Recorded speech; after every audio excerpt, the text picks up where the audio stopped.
Wait, how does this work? You just press the button. This one? No, not that one. You're listening to Press the Button, a Ploughshares Fund podcast dedicated to nuclear policy and national security.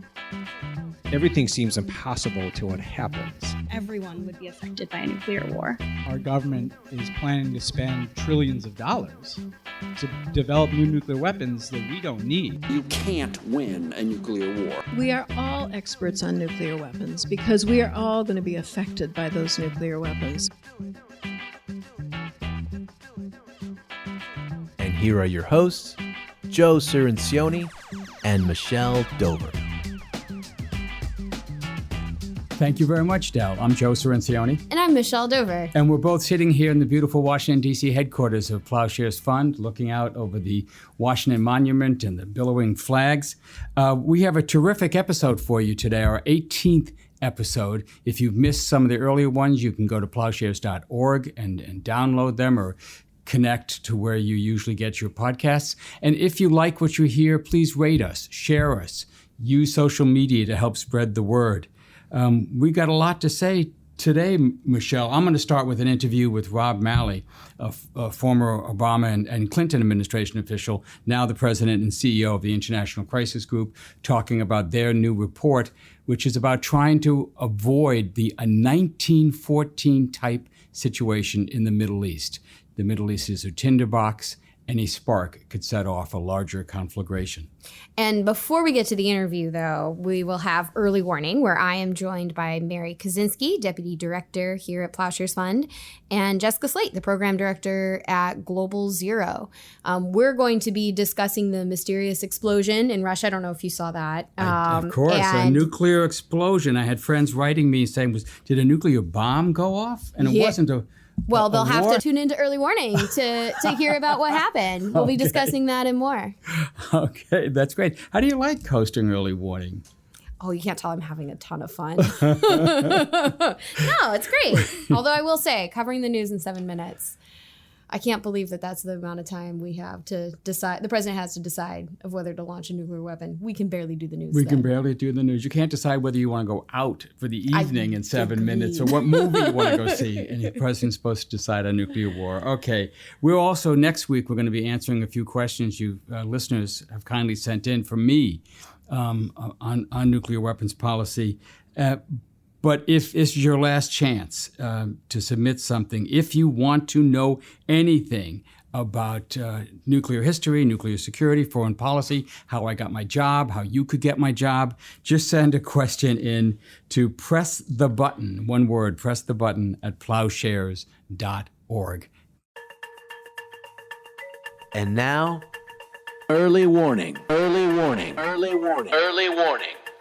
A 7-minute synopsis of this week's nuclear news. Welcome back to another Early Warning. I'm Michelle Dover, and I'm joined today by Deputy Director of Policy here at Ploughshares, Mary Kaszynski, and Global Zero's Program Director, Jessica Sleight. Thank you both for joining me. Thanks so much for having us. So, you know the drill. We have 7 minutes to discuss the news, and what a week we had. So, Jessica, let's start with the story that we saw last week about a mysterious explosion that released radiation off the coast of northern Russia, killed at least 7 people. Some experts think that this may have happened during a test of a new type of Russian nuclear-propelled cruise missile. This was really strange. What do you make of this story? It was a strange story. So it was a testing of a missile that is what we think is the centerpiece of Russian strategic arms modernization and buildup. So it's really an indication of the dangers associated with a nuclear arms race that doesn't talk about, actually forward deploying these nuclear weapons or their potential use. It's talking about just the testing of these new capabilities. And dangers come along with that. And I think we need to open our eyes to all of the dangers that are associated with the nuclear arms race. And you mentioned that it's the centerpiece. My understanding is the missile is designed to evade U.S. missile defense systems. And, there's at least questions that have been raised about the reliability and, efficacy of those systems. Or what about this system with the Russian system? Is it similar? Yeah, so it's similar in that it's questionable of its efficacy, kind of like you said about the U.S. missile defense system. And it's just very puzzling why we would have an arms race that is kind of based on this one-upping of each other with systems that don't actually really work or haven't proven themselves to work. So we're entering this arms race that is just, well, this system doesn't really work, so we have to test it and get more capabilities. And then Russia sees that and says, well, we have to evade those systems that don't really work, but they could work someday.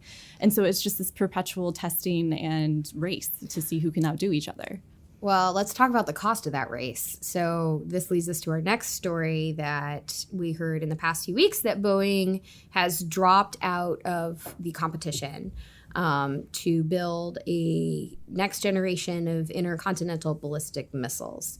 And so if nothing changes, the Pentagon will have to award the contract to Northrop Grumman really early in the competition, which raises questions about whether this is cost effective. You just published a piece with Bill Hartung in Defense One titled "Who Needs ICBMs?" in which you say that we should be looking to phase out that leg of the triad. How would this reduce the risks? So ICBMs are really just a staple of the U.S.'s nuclear warfighting strategy, which engages in plans to fight and win a nuclear war, which does not make any sense. Nobody wins a nuclear war. And these ICBMs are vulnerable. They're expensive, like we talked about, or like you said, and they're dangerous. They actually increase the risk of nuclear use, whether it is by miscalculation or by launch on warning of a false warning of an incoming attack from an enemy. So what we're saying is, and Global Zero put out a report last year that really advocates for this, that we shift from a warfighting strategy that would rely on these first strike weapons, because they are first strike weapons, and we would shift to a deterrence only strategy based on never using nuclear weapons first. And not only would this decrease the risk of these nuclear weapons being used, they would actually strengthen our nuclear deterrent, and they would ensure the security of the U.S. and our allies. So we don't need these ICBMs when we can have a smaller force based on submarines and a reserve force of bombers. That's all we need for a credible nuclear deterrent. We do not need ICBMs. Well, and I think it's really striking. This is where I see the linkages between the stories of the frame that we're using in what new weapons do we need? Do we need them? Why? There was, I don't know if you saw the piece that the former Secretary of Energy, Ernie Moniz, and former Senator Sam Nunn put out in Foreign Affairs last week, where they said that the U.S. and Russia are in a state of strategic instability, and that an accident or mishap could set off a cataclysm. So what you're describing, it really sounds like a way to take a step back from that instability and move towards a place of avoiding accidents. So switching gears, Mary, on Thursday we saw that President Trump took to Twitter to lambast French President Macron, saying that no one speaks for the U.S. but the U.S. itself when it comes to Iran. This seems to be a pretty upfront rejection of France's attempts to create a multilateral approach to resolving the tensions with Iran. But it's also coming at a time when the U.S. appears to be trying to corral its allies to support its approach. Bolton is in the UK this week trying to talk to Britain about how to bring Britain more in line with the U.S. on foreign policies like Iran. Do you think the U.S. administration will succeed in pulling allies closer in line, or is this going to drive them away? Well, if President Trump's remarks and very clear rejection of President Macron's attempt to mediate, if that's any indication of how the U.S. plans to work with allies, I would say no. There's no chance of the U.S. getting allies on board with this maximum pressure approach to Iran. And that's been pretty much par for the course when it comes to the administration's Iran policy. So the Trump administration first created this crisis by pulling out of the nuclear agreement.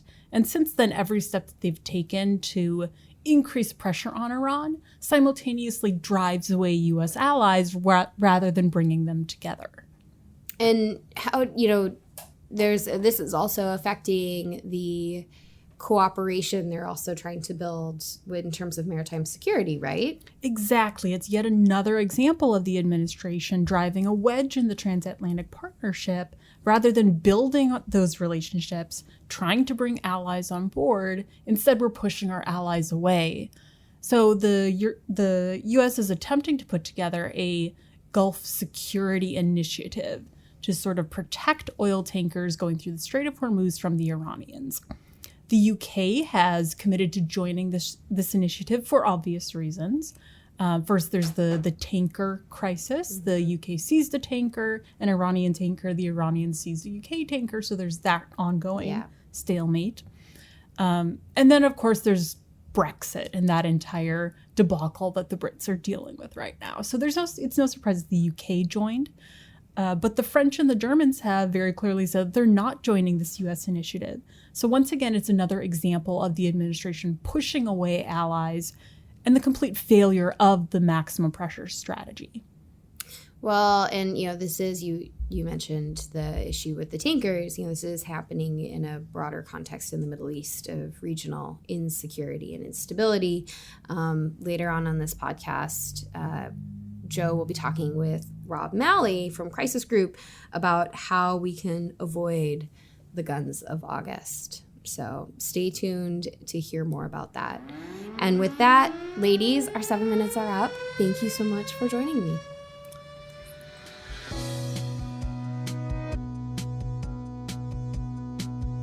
I'm delighted to be here in the Washington glass-enclosed headquarters of Ploughshares Fund overlooking the Washington Monument with Robert Malley, who is the president and CEO of the International Crisis Group. Everyone knows him as Rob.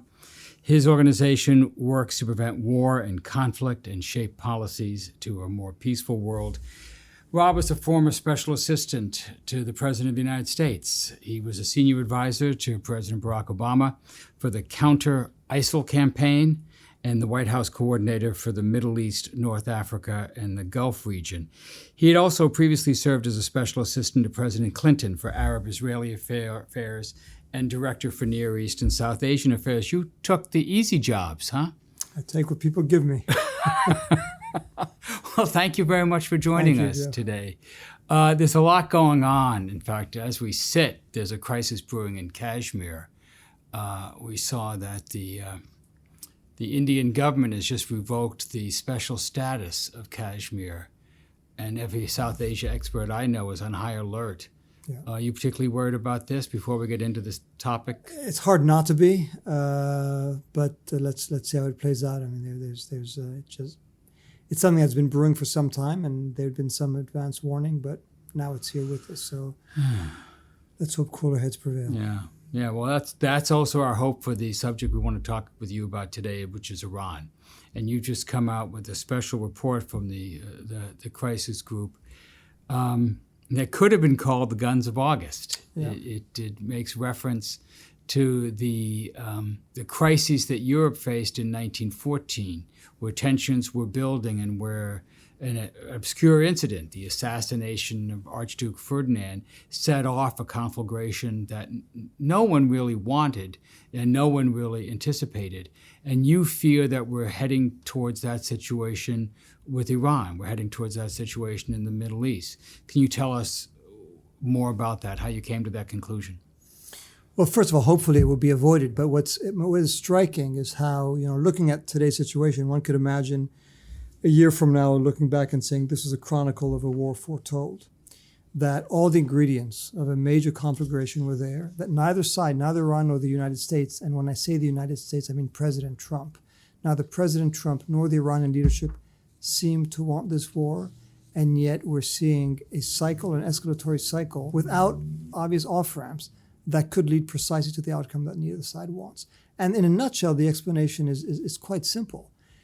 The U.S. administration, the Trump administration, is embarking on this maximum pressure campaign, the stated objective of which is to so strangle Iran economically that it will be forced either to come to the table or, it will experience some kind of internal unrest and it will surrender as a result of this pressure. Now, on the Iranian side, you see a very different mentality. They're not about to surrender. And so for every time they're strangled, what they consider the equivalent of warfare, for them this is economic warfare. And they're quite blunt about it. They will react. And their reaction in turn may well provoke a counter-reaction by the US.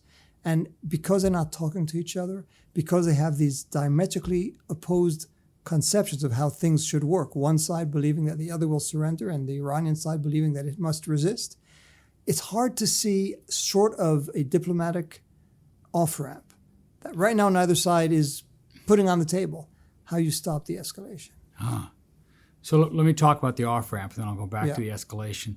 It's hard to understand what the strategy of this administration is, in part because there's different actors who seem to want different things. I don't know how you feel, but I think John Bolton, the National Security Advisor, actually does want a military conflict with Iran, that he believes that this somehow will be either a pushback that will cause them to crumble or will bring about a situation where he can achieve the overthrow of the regime. It's not clear what Mike Pompeo wants, but he has no problem threatening military action. I believe President Trump genuinely does not want to go to war, but seems incapable of developing a coherent diplomatic alternative.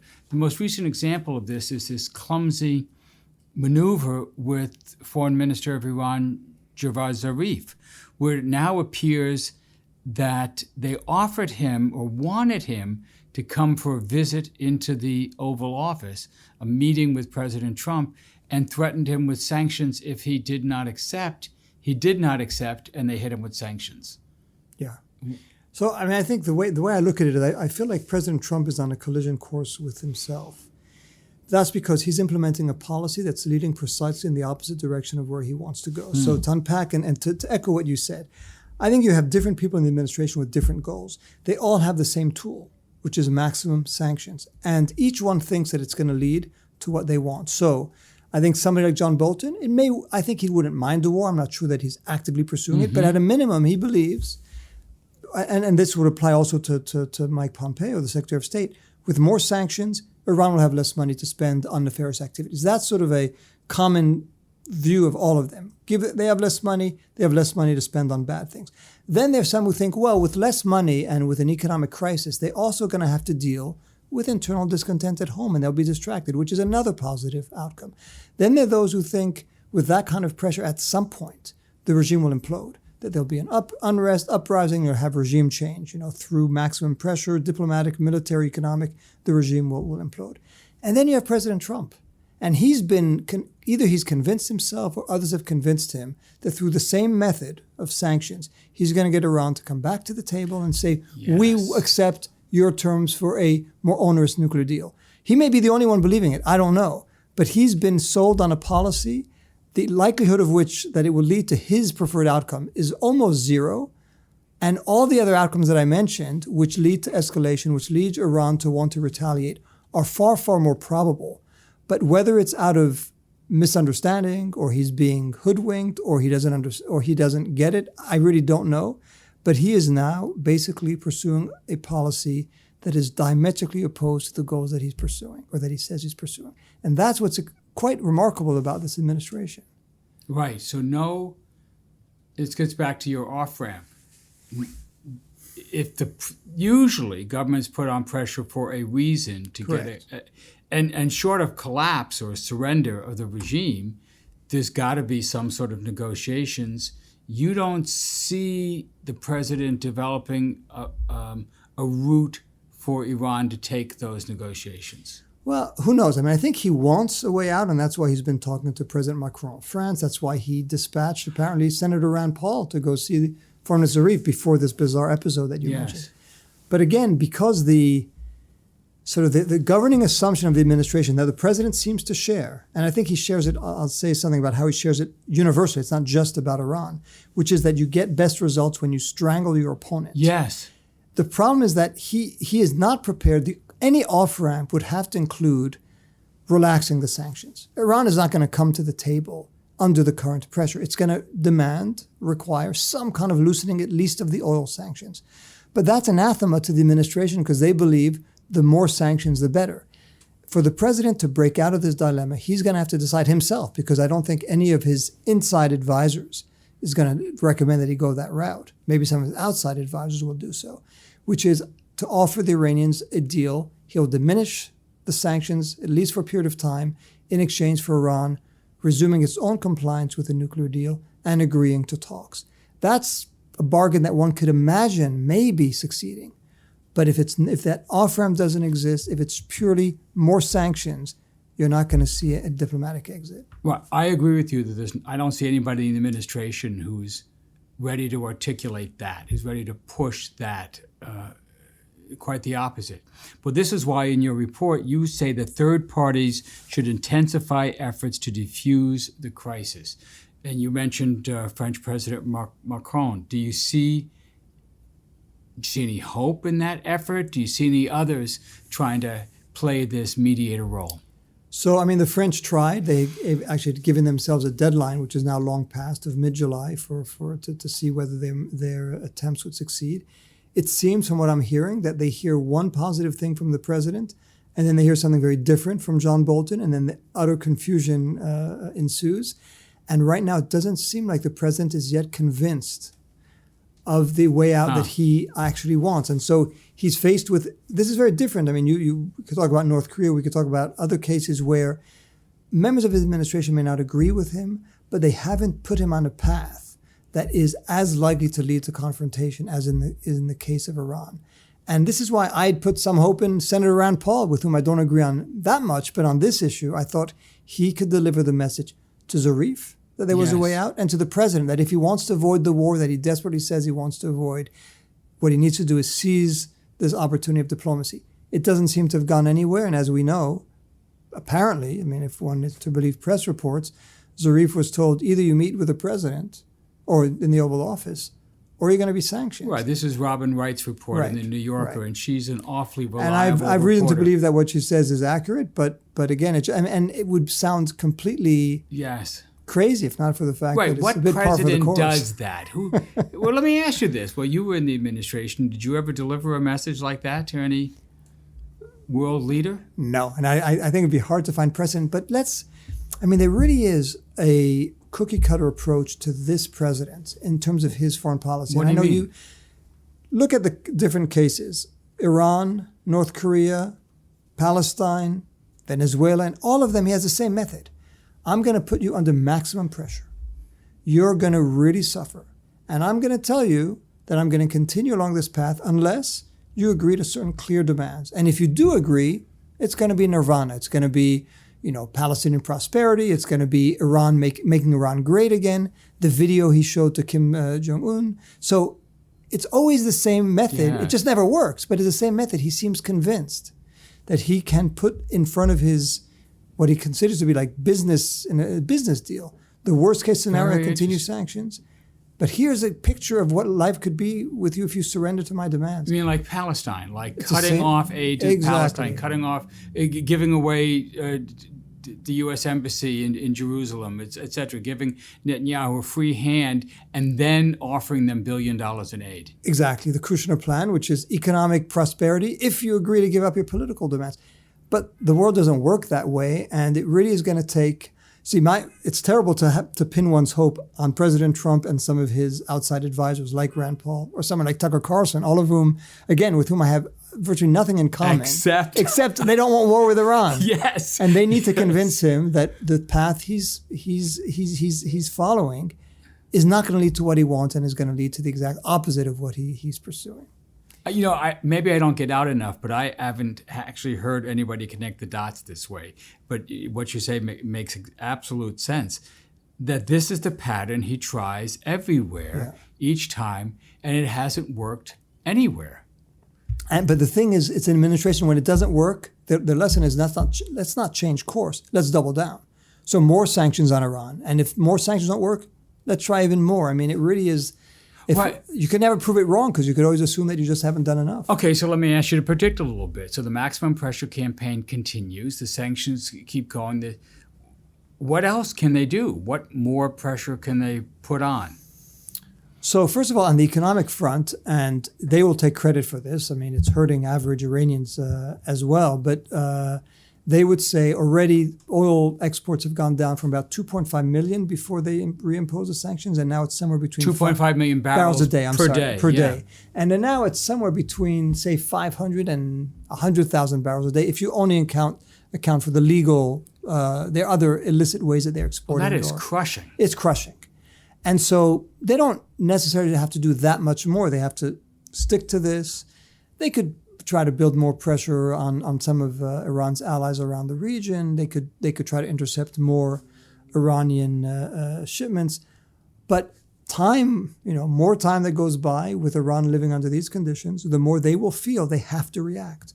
I mean, now, if you want to we put ourselves in Trump's shoes, we could put ourselves in the Supreme Leader's shoes or President Rouhani's shoes. They are suffering, and when I meet with them, they're very, they're upfront that this is obviously causing a lot of harm. They try to say that they're finding ways around it. But they also say the lesson of all this can't be that if you kick us, we're going to lie down. It has to be that there's a price to be paid for this kind of economic torture, economic warfare. So they will react, and they've reacted already by violating some aspects of the nuclear deal, the deal that the U.S. walked away from, by ramping up some of their attacks on oil tankers in the Gulf, by seizing the UK oil tankers. So they are now sending what they hope are calibrated messages to the rest of the world, telling them, do something or things are going to get much worse. So let me talk to you about that. And this is one of the other key findings of your report, that we were on the precipice of military confrontation, that these calibrated moves at least these moves, I'm not sure how calibrated they are on the U.S. side, that each side is making is going to lead us towards a confrontation. Let me start with the one that I think is the least dangerous but gets the most press, which is Iran's breaching of the nuclear limits in the Iran agreement. You played a role in forging that agreement? I was the White House representative in the talks led by Wendy Sherman and Secretary Kerry. So, yes, I was there. And when did you start doing that? February or early for 2014. Early 2014. So you were and when did you stop doing that? All the way to the end? When we had to evacuate our offices to allow Trump's team to come in. Okay. So all the way you were doing this. So you took a role in helping to set what the limits would be. So Iran had, for example, about 10,000 kilograms of low-enriched uranium gas. And under the terms of the agreement, they had to export all that, get it all out of the country, they were allowed to keep 300 kilograms. Yeah. So it went from 10,000, which was enough if they fed that back into the centrifuges. With the 20,000 centrifuges they had, they could have more or less rapidly produced enough highly enriched uranium gas for a bomb. So one of the ways this deal worked was to eliminate the stuff, eliminate the material, go down to 300 kilograms. I saw that as a token amount. How did you arrive at that figure? I mean, I can't remember exactly who came up with the number, but it's a number that basically they can't do anything with. They can't do anything with it, right? So they're exceeding that number now. Yeah. I don't think we know yet how much they have. They've announced they're exceeding it. Haven't heard the IAE report. But if they go to 400 kilograms? They're still far, that's why in their case, they've taken calibrated reversible steps. Yes. To send a message more than to move towards a bomb. And I think when some of the presidential candidates on the Democratic side have sort of unfortunately said that Iran is back to moving towards a bomb, that's not the case. They have exceeded certain limitations they're still far, far from where they would want to be if, in fact, they wanted to build a bomb. But here's the thing. I mean, and this is where the risk accrues. Iran now has exceeded that limitation. It's going to exceed its limitation on heavy water, and it may tomorrow, and it's exceeding its limitation on the degree of enrichment of its uranium. Yes. Still far from where you need to be to build a bomb. Wait, just hold on just a second. Yes, so the heavy water is a moderator for the plutonium production reactor, and there's a limit on how much of that water they could have. They used to export it. The administration put the sanctions back in that now block them from exporting this water that they're making. It's still, it doesn't matter because they don't actually have a plutonium production reaction. Exactly. So again, a calibrated step. Yes, they're breaching this limit, but it doesn't have a an immediate significance, certainly not a military significance. The other is the enrichment level. So they've been limited to enriching at 3.67, and they say they're going to go over that, I think, to 5. I think they said something up to 5. like that. They're not at 5 yet. I think they said up to 5. Again, not a good idea, but if it's in small quantities, it doesn't matter. You have to enrich at far, far higher levels, as you know well, to get to 70%, 80, 90% Correct. to get to bomb level. Okay, so in and of themselves, these steps don't make a material difference, but I mean, if you what one could imagine is at the time when Obama was president and when I was in the administration, Iran was enriching at 20%. Yes. And Prime Minister Netanyahu, the Prime Minister of Israel, was saying this is the end of the world if they continue. Remember his famous chart he showed with the Wile E. Coyote cartoon Exactly. at the UN, that graphic of the bomb and the red line, and that was right. He was basically right 20%, about that. But so you could imagine, suppose the sanctions remain and Iran decides tomorrow to go to 10%, then 15%, then 20%. Again, there it is. we're not at the point where one should panic. But if you're sitting in the Trump administration and you want to convince the president, or if you're sitting in Jerusalem and you want to convince the president that he has to do something, you say, this is where Obama was. This is where we all said it was dangerous. You can't allow Iran to exceed or to do as bad as it was under Obama. You have to take steps now before they get to the point of no return. Yes. And, maybe Trump will show great restraint and say, that's fine, let them go. They're still not threatening to build a bomb. Or maybe he'll say, I have to do something because I can't appear weaker than President Obama. He always has, my view of President Trump, he has always two voices in his head. One voice that tells him, against war in the Middle East, let's be cautious, the U.S. shouldn't overreach. And the other voice that says, you can't appear weak like Obama, you have to show that you're tough, you have to always react. And show that you're the tough guy on the block. And which one of those two will prevail in a situation where Iran may continue to creep upwards? And Iran may misread the situation, assuming that President Trump won't go to war under any circumstance, and they may be wrong about that. Uh-huh. So, we don't predict that war is going to happen. We just say all the ingredients are there. Yes. And without an off-ramp, without genuine communication between the two sides, with so many places where an explosion could occur. We start on the nuclear, but as you said, that's not the most dangerous. There are many other places where things could go wrong, from Iraq to Yemen to Syria to Lebanon. Which is where I want to take this conversation and sort of finish it up, so people have an idea of what they should be worried about. If it's not, even if the presidential candidates are saying Iran is marching towards a bombing, that's wrong. That's not right. But what is happening is in these other areas where we could see that spark, like Syria, Iraq, Yemen. The Go. Gulf. So any one of those. Let's take Yemen. I just came back from Yemen, actually. I was in Sana'a meeting with the Houthis, the Iranian-backed rebel group that took over the capital. They have been firing rockets and drones at Saudi Arabia because they're at war with Saudi Arabia. Saudi Arabia views this as being in the context of their war with Iran. They believe the Houthis are proxies for Iran, which I think is overstated by quite some, but nonetheless, that's how they view it. If tomorrow a Houthi missile, whether encouraged by Iran or not, but at the minimum not discouraged by Iran, hits Saudi Arabia and kills dozens of people, hits the UAE and hits dozens of people, or hits an oil tanker, and Saudi Arabia decides enough is enough, we're going to go to the source of the problem, we're going to hit Iran with U.S. support. You could quickly see things unravel. You could see things unravel in Iraq, where you have, sitting in close proximity, American troops, Shia militia that are close to Iran. There has been remarkable calm for a long period of time, where the Shia militia didn't shoot at Americans, which they had done during the height of the Iraq War. But let's suppose there's more pressure, and Iran feels we have to react some way, and we want some measure of deniability, some measure of plausible deniability. So we're going to allow some of these militia that are just chomping at the bit to fight again, and tell them, yeah, now you could go hit one of the bases where the Americans are sitting. And suppose that happens. How will the U.S. react at that point? Remember, Secretary Pompeo said a single serviceman, member of the armed forces, who's killed by Iran, that will justify retaliation against Iranian soil. So again, I don't predict that either side wants this war, but when you have so much proximity, so little communication, and no diplomacy, the odds of an accident must rise in an exponential fashion.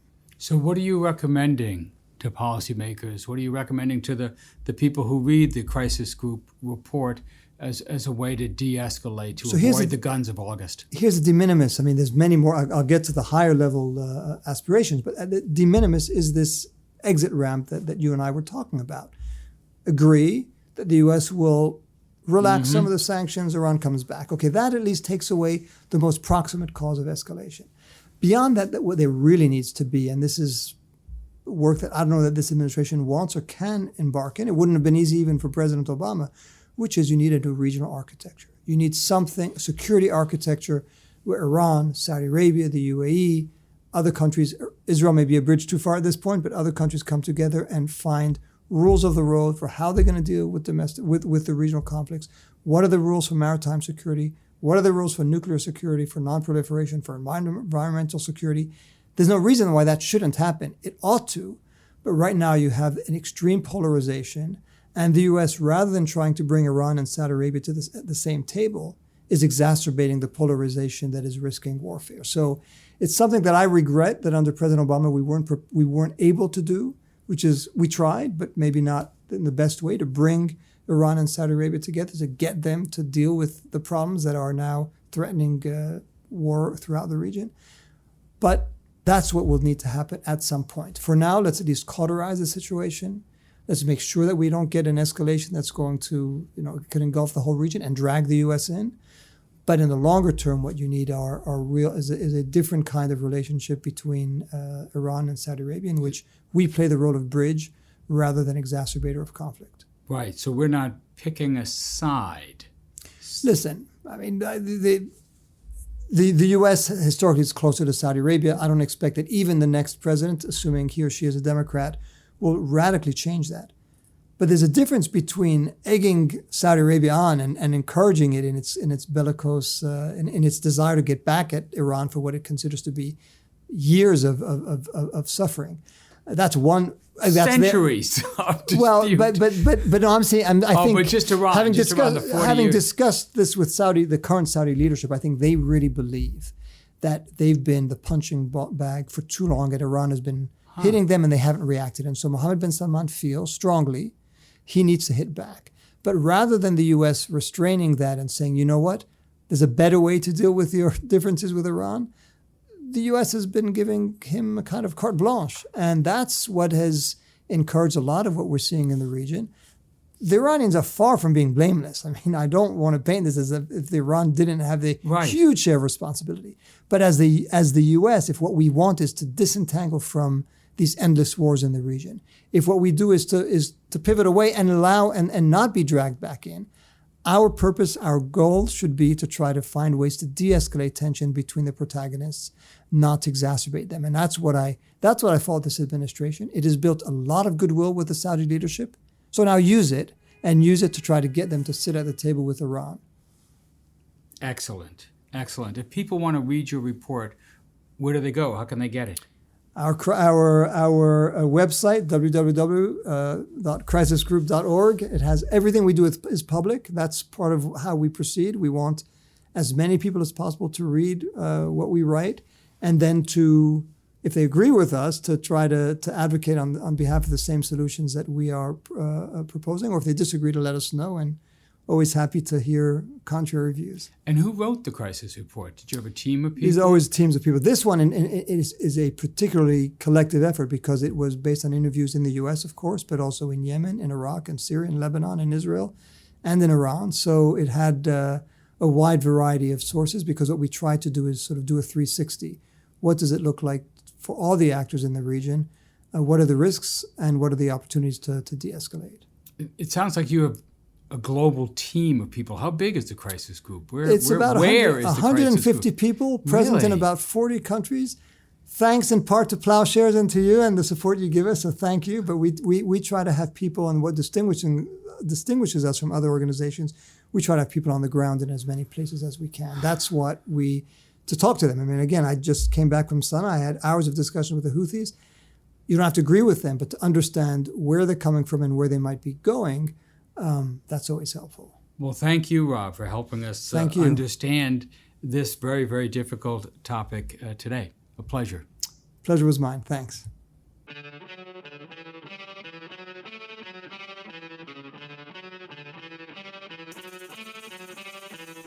Thanks for listening to Press the Button. This podcast is produced by Delphine Vigil and Zach Brown. Sound design by Derek Zender. Audio engineering by Derek Zender and Will Lowry. Research by Alex Spire. Our theme song is by Lyrics Born and the Poets of Rhythm, sampled with kind permission. Additional music by San Francisco-based bands 17 Evergreen and the Society of Rockets.